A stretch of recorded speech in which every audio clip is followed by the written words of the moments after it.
سیدنا امام حسین شہید کربلا، امام عالی مقام سبت رسول رضی اللہ تعالی عنہ وارضاہ عنہ، جب مدینہ طیبہ میں تھے اور آپ کو یزید نے بیعت کے لیے اصرار کیا، اور جانتے ہیں مدینہ کا گورنر ولید بن عقبہ امام حسین کو اپنے گھر میں بلایا، رات کے وقت کہا کہ آپ یزید کی بیعت کر لیں، سب ٹھیک ہو جائے گا۔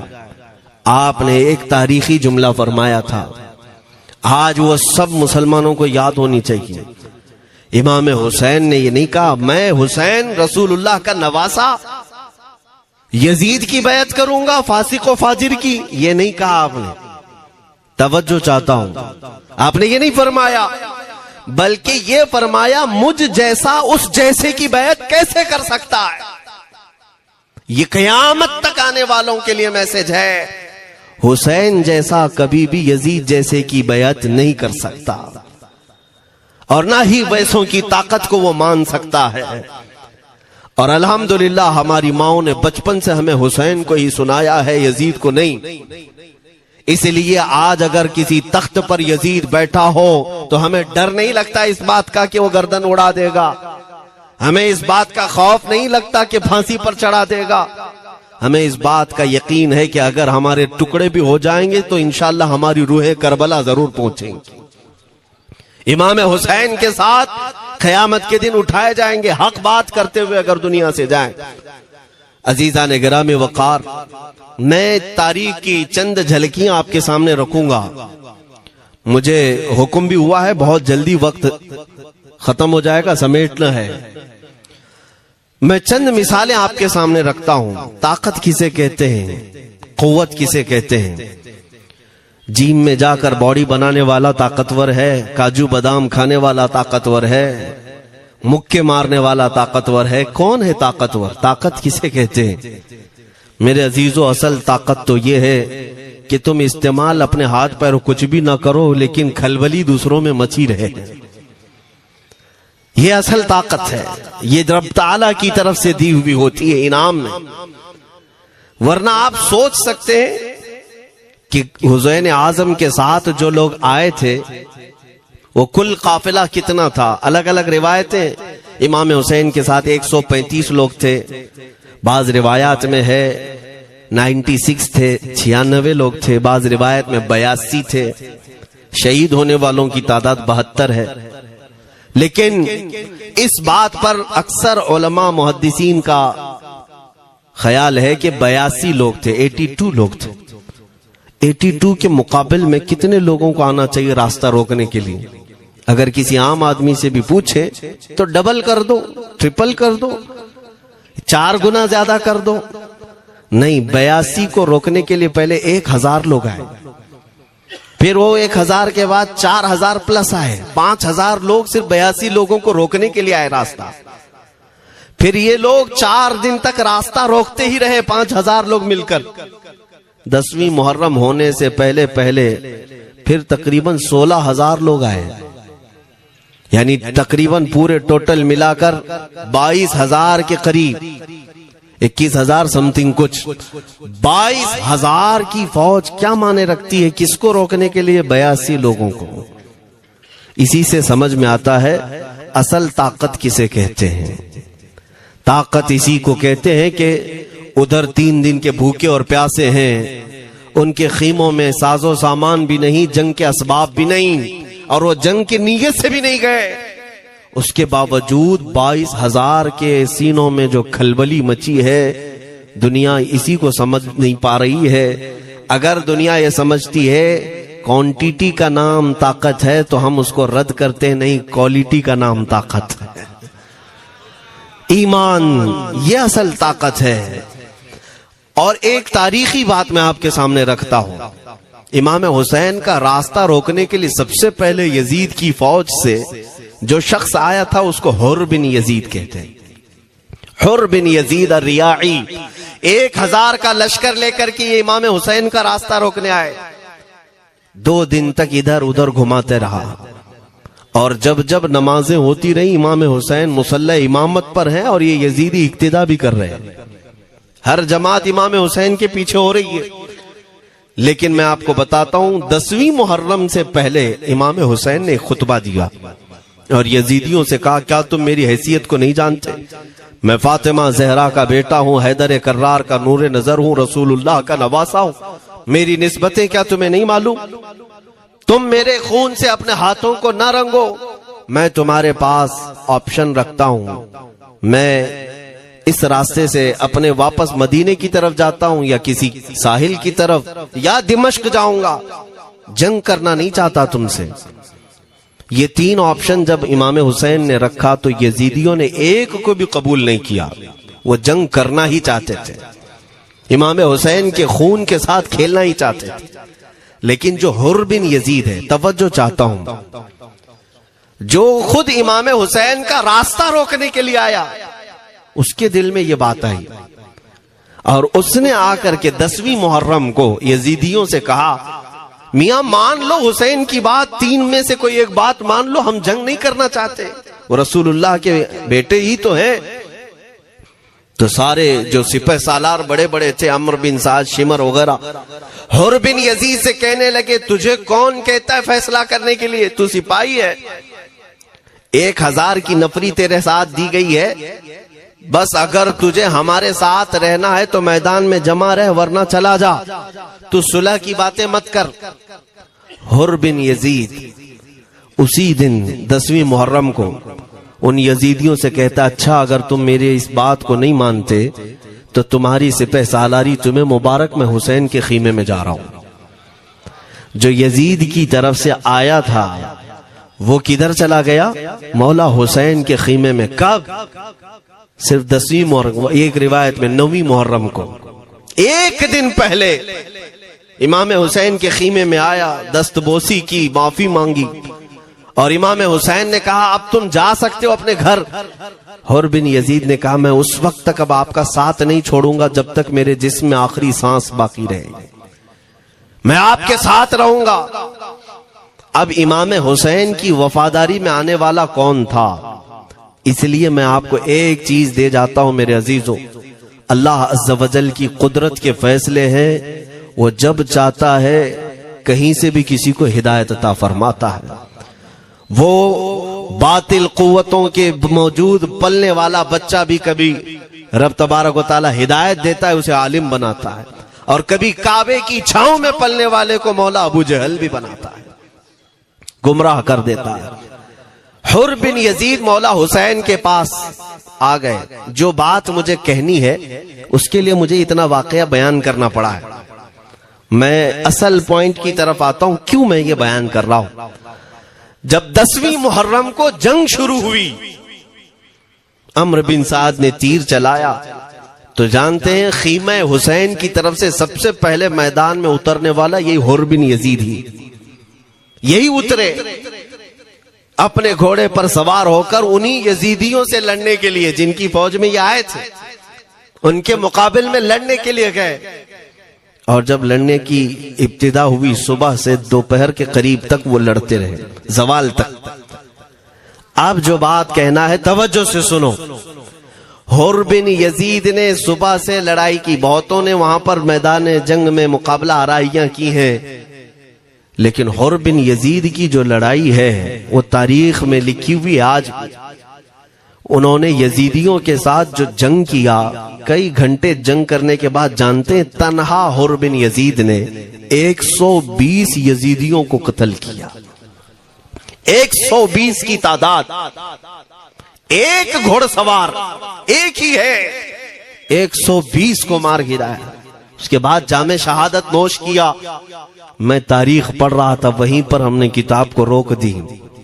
بہت سارے لوگ کربلا کے واقعات میں امام حسین کے خاندان کے بچوں کے شہادت تو بیان کرتے ہیں، ان کے جسم کٹ گئے، ان کے اوپر گھوڑے دوڑائے گئے، لیکن تم یہ نہیں جانتے کہ حسینی شہزادوں نے باطل قوتوں کے کیسے چھکے چھڑائے تھے۔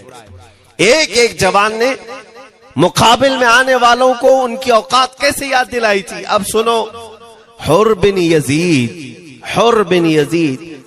120 کو مار گرا سکتے ہیں، وہ بھی ایک دن پہلے خیمہ حسین میں آنے والا، ایک دن پہلے خیمہ حسین میں آنے والا. بات سمجھ میں آ رہی ہے ابھی؟ جو ایک دن پہلے خیمہ حسین میں آ جائے اس کی طاقت کا حال یہ ہے، جو پیدائشی حسینی ہو اس کی طاقت کا حال کیا ہو. میرے عزیزوں، طاقت کسے کہتے یہ سمجھو. یہ اور بات ہے کہ لوگوں کو اپنی ہی اوقات معلوم نہیں، اپنی حیثیت معلوم نہیں ہے. ہوتا کیا ہے میں آپ کو بتاؤں. علامہ عبد المصطفیٰ اعظمی صاحب نے ایک بڑی پیاری بات لکھی ہے. وہ گجرات کے حالات بہت اچھی طرح سے جانتے تھے. آپ نے ایک بہت اچھی بات لکھی جو ہمارے تمام چیزوں سے یا آج کے زمانے میں یہ چیز میچ ہوتی ہے. ایک تاجر تجارت کرنے کے لیے نکلا، اس کے پاس کچھ قیمتی ہیرے تھے اور وہ ہیروں کی تجارت کرتا تھا اور ایک چور اس کے پیچھے پڑ گیا. اور وہ چور روزانہ وہ چوری کرنے کے چکر میں رہتا تھا کہ جب رات کو یہ تاجر سوئے تو میں یہ ہیرے نکال لوں گا. لیکن 2-3 دن جب وہ تاجر سوتا تھا وہ پورے ہیرے چیک کرتا تھا، کہیں نہیں ملتے تھے. تھک گیا چور. 3 دن کے بعد اس تاجر کو اس نے پوچھا، چور نے کہا کہ تم ہیرے رکھتے کہاں ہو؟ دن بھر تو تمہارے پاس ہوتے، رات میں کہاں جاتے؟ تو اس تاجر نے کہا، عقل کا اگر تو استعمال کرتا تو تجھے بات سمجھ میں آتی. روزانہ میں تیرے ہی جبے میں رات کو یہ ہیرے رکھ کر خود سو جاتا تھا. وہ اپنا نہیں تلاش کرتا، اس کا تلاش کرتا. بلا تشبیہ و بلا تمثیل. میرے عزیزو، تمہارے پاس جو طاقت ہے تمہیں اس کا اندازہ نہیں. تم جو محبت مصطفیٰ صلی اللہ علیہ وسلم کی شمع اپنے سینے میں رکھتے ہو، مولا کریم کا وعدہ ہے تمہارے ساتھ، کان حقا علینا نصر المؤمنین. رب تعالیٰ فرماتا ہم نے اپنے اوپر لازم کر لیا ہے کہ ایمان والوں کی مدد کریں. اور ہم نے مدد دیکھی ہے، رب تعالیٰ کی مدد دیکھی ہے. آج کے ان حالات میں مجھے بتاؤ، بھونکنے والے بھونک ہی رہے ہیں، باقی تمہارا کیا بگاڑ لیا؟ کیا تمہارا خراب کیا؟ بس یہ ہے کہ تم اپنے اندر کھلبلی مت مچاؤ اور زیادہ خوف و ہراس میں مت جیو. الحمدللہ مسلمان ہیں، مومن ہیں، کسی چور قوم سے تمہارا رشتہ نہیں ہے. تم دنیا کی اس عظیم قوم ہو جو صرف اور صرف اپنے رب تعالیٰ کے حضور جھکتی ہے، اور اپنے رب تبارک و تعالیٰ کے حضور ایسے جھکتی ہے. میں چیلنج کے ساتھ کہتا ہوں، پوری دنیا میں کوئی کمیونٹی، کوئی قوم ایسی نہیں ہے جو اپنے خدا کو دیکھنے کے بعد ہی جھکتی ہے. جس کی بھی جاؤ ان کے خداؤں کی تصویر وہاں پر سامنے ہوتی تبھی جھکتے ہیں. وہ چاہے عیسائی ہوں، یہودی ہوں، کوئی بھی ہوں، انہوں نے کوئی نہ کوئی یا مورتی بنائی ہے یا تصویر بنائی ہے، تب وہ جھکتے ہیں. تنہا تم ایمان والے ہو جو آج تک اپنے خدا کو دیکھا نہیں لیکن ہر دن سجدہ کرتے ہو. تمہارا یہ ایمان ہے. اور قرآن میں شروع میں ہی اللہ تعالیٰ نے جو تعریف فرمائی سورہ بقرہ میں، یؤمنون بالغیب، اللہ فرماتا ہے یہ وہ لوگ ہیں جو غیب پر ایمان رکھتے ہیں، دیکھا نہیں. اور دنیا میں کروڑوں مسجدیں ہوں گی، کسی مسجد میں اللہ کی تصویر ہے؟ کسی مسجد میں؟ اور یا تمہیں صلاۃ و سلام پڑھنے کے لیے میرے آقا کی تصویر دیکھنے کی ضرورت ہے؟ یہی تو تمہارا ایمان ہے میرے عزیزوں. میرے آقا کو ہم نے دل میں بسا رکھا ہے، اور جب حضور پاک کی یاد آئی بغیر تصویر دیکھے ہم کھڑے ہو جاتے ہیں، اور ان کی محبت ویسی ہوتی ہے ہمیں کسی تصویر اور مورت کو دیکھنے کی ضرورت بھی نہیں ہوتی. تمہاری خصوصیات بہت ہیں. اللہ رب العزت نے تمہاری پیشانیوں کو محفوظ رکھا ہے، کسی اہرے غیرے کے سامنے جھکنے نہیں دیا. پیشانی مقدس ہے تمہاری. ہاں یہ تو نہیں ہے کہ تم کسی درخت پر بھی چلے جاؤ، پتھر پر بھی چلے جاؤ، چوہے پر بھی جھک جاؤ، سانپ پر بھی جھک جاؤ، نہیں ہے. ایک صحابی ہیں ایمان لانے کے بعد وہ کہتے ہیں یا رسول اللہ صلی اللہ علیہ وسلم دو واقعات ایسے ہیں جو زمانے جہالت میں ہم کرتے تھے. ایک واقعہ یاد کرتا ہوں تو رونا آتا ہے اور ایک واقعہ یاد کرتا ہوں تو ہنسی آتی ہے. حضور نے فرمایا وہ دونوں کیا ہیں بتاؤ؟ انہوں نے کہا پہلا واقعہ تو یہ ہے جس کو یاد کر کے روتا ہوں کہ جوانی میں جب ہمارے گھر بیٹی پیدا ہوتی تھی تو ہم اس کا گردن مروڑ کر دفن کر دیتے تھے. آج مجھے یہ بات یاد آتی ہے تو رونا آتا ہے کہ ہم نے ایسے کئی بچیوں کو دفن کر دیا. عرب والے داماد بنانا نہیں چاہتے تھے اور بیٹیوں کو پہلے ہی مار دیتے تھے. یہ وہ صحابی کہتے ہیں اب یاد آتی ہے بات تو رونا آتا ہے. میرے آقا صلی اللہ علیہ وسلم نے فرمایا پھر ہنسی کس بات پر آتی ہے؟ کہتے ہیں زمانے جہالت میں ہمارے خدا جو ہوتے جن کی ہم عبادت کرتے تھے تو جب سفر میں جانا ہوتا تھا تو آٹا گوند کر کے خدا بنا لیتے تھے کیونکہ سفر میں جانا ہے اور ہر جگہ ان کو ساتھ میں رکھنا تھا خدا کو. وہ صحابی کہتے ہیں سفر کے خدا اور ہوتے تھے, ہوا کا الگ, پانی کا الگ, مٹی کا الگ, سب لے کر کے چلتے تھے. پھر حضور نے فرمایا ہنسی کس بات پر آتی ہے؟ وہ کہتے ہیں بیچ راستے میں اگر کھانا ختم ہوا تو کبھی خدا کا ہاتھ توڑ کے کھاتے تھے, کبھی پیر توڑ کے کھاتے تھے. ارے میرے عزیزو 1400 سال بعد آج جب آپ ہنس رہے ہیں اس صحابی کو تو اس بات پر ہنسی آتی ہوگی. میں یہ بات صرف اس لیے عرض کر رہا ہوں کہ شکر مناؤ اللہ رب العزت کا کہ تمہیں رب تبارک و تعالیٰ نے اس قوم میں پیدا کیا ہے جس کا ماتھا صرف وحدہ لا شریک کی بارگاہ میں جھکتی ہے. تم ایمان والے ہو. اور میں نے آیت یہی تلاوت کی خطبے میں وَلَا تَهِنُوا وَلَا تَحْزَنُوا وَأَنْتُمُ الْأَعْلَوْنَ إِن كُنتُم مُؤْمِنِينَ. گھبراؤ مت, پریشان مت ہو, تم سب سے زیادہ سربلند رہو گے اگر تم ایمان والے ہو. یہ قرآن کی آیت ہے. ایمان کسے کہتے ہیں؟ ایمان کسے کہتے ہیں؟ یعنی اللہ نے فرمایا اگر تم ایمان والے ہو تو سب سے زیادہ کامیاب ہو.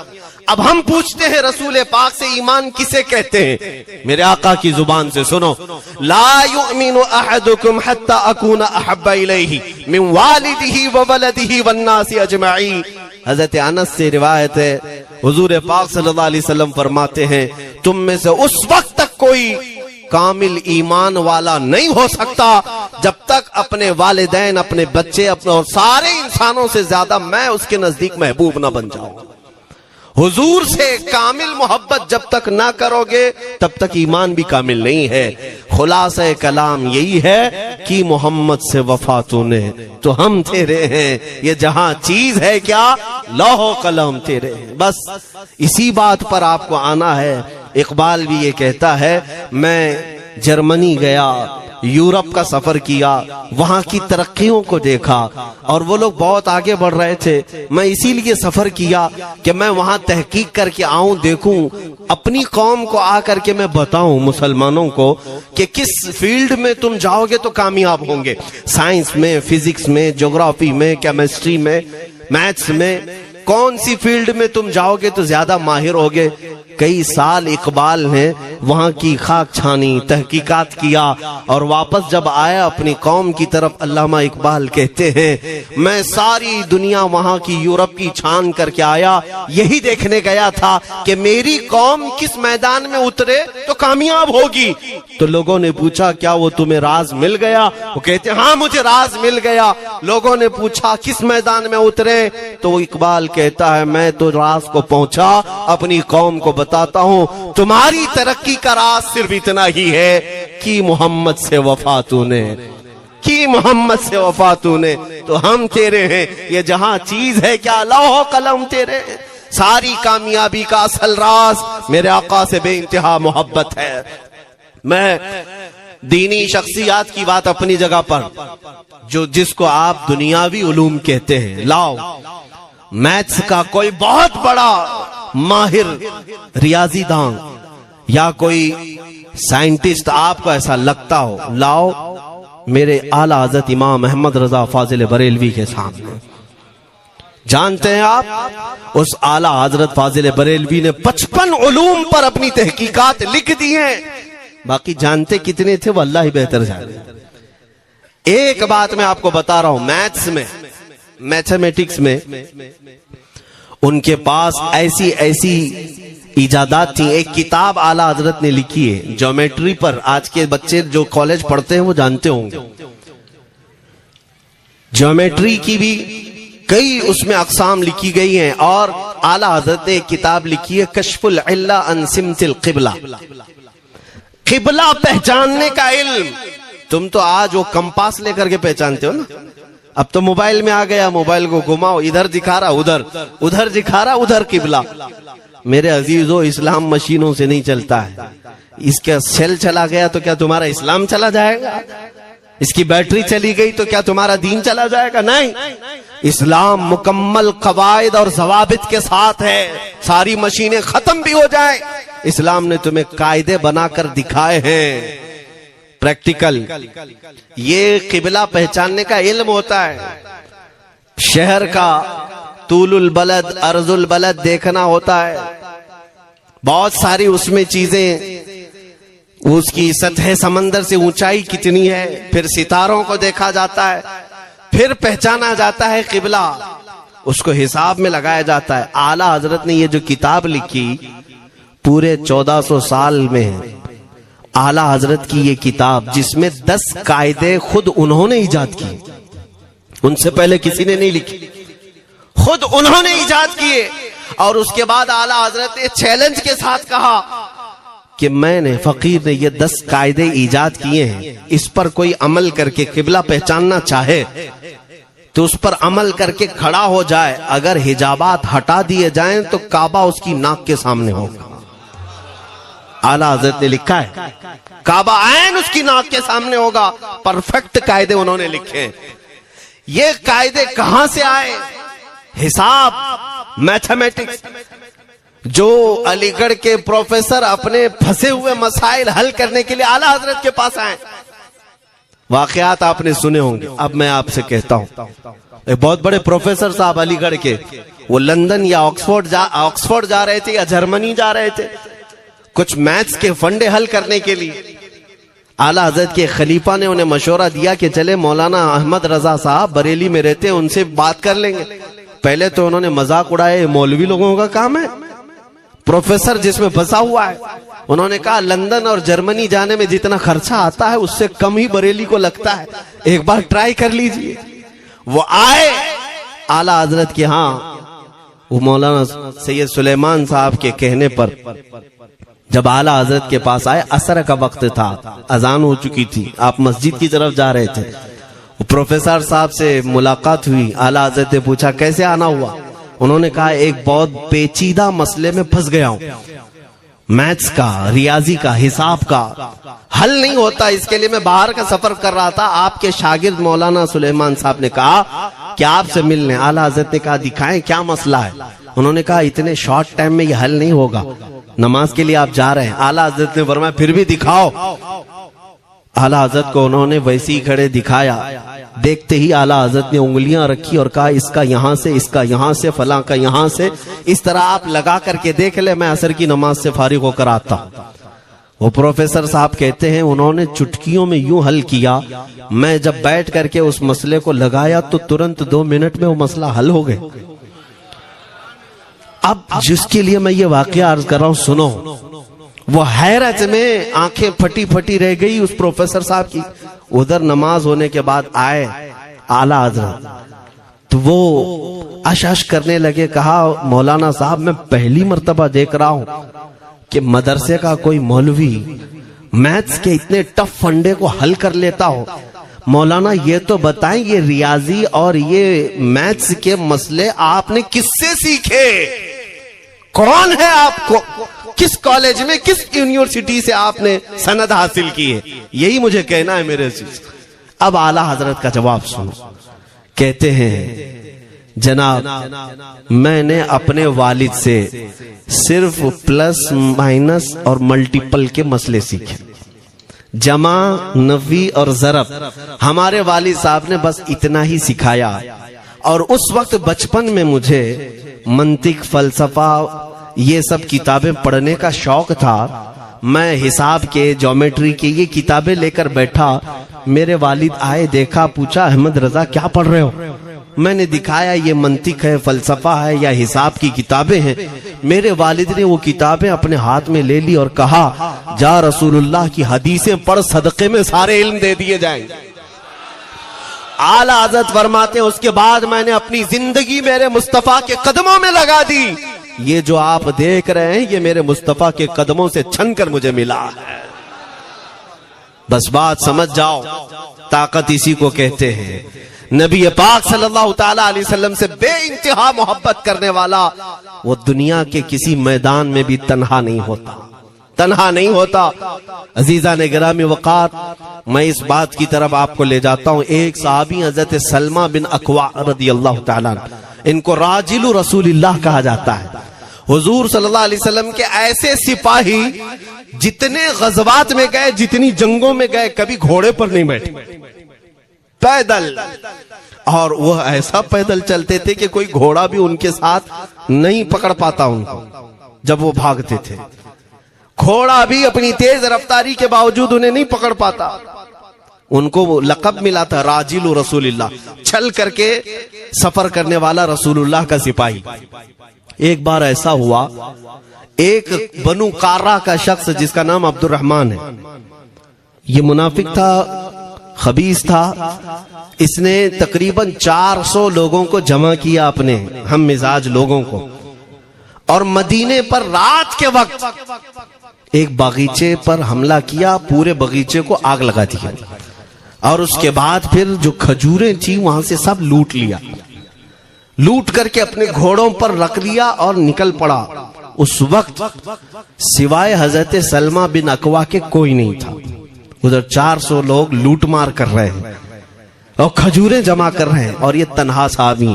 اس صحابی کا حال یہ ہے، گھوڑا بھی نہیں ہوتا تھا کبھی نہیں۔ اب ان کو جلال آیا کہ میرے مصطفیٰ کے شہر کی ایک کھجور بھی میں باہر جانے نہیں دوں گا جو چوری کر کے جا رہا ہے۔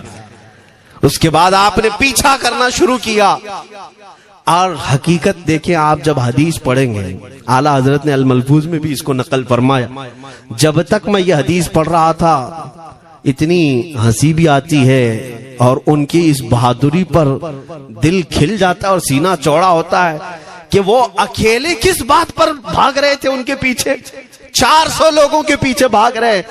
اچھا کوئی یہ کہے کہ نادان آدمی ہے، 400 لوگوں کو نہیں دیکھ رہا، اکیلا بھاگ رہا ہے، ہو سکتا ہے ان کو کوئی کہہ دیا ہو، لیکن مجھے حیرت ان 400 پر ہو رہی ہے جو ایک سے ڈر کے بھاگ بھی رہے تھے، وہ بھی بھاگ رہے ہیں۔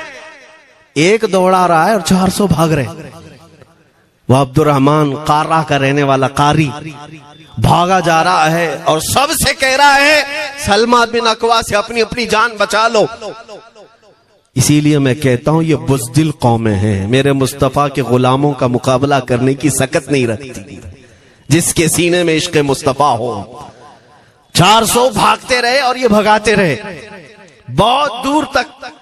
جب حضرت سلمہ بن اکوع بھاگتے تھے تو گھوڑے بھی پیچھے پڑ جاتے، اور آپ جیسے جیسے کوئی گھوڑ سوار آتا اس کی ٹانگ پکڑ کر کھینچتے اور اس کی گردن پر پیر رکھتے، پھر آگے نکل پڑتے تھے۔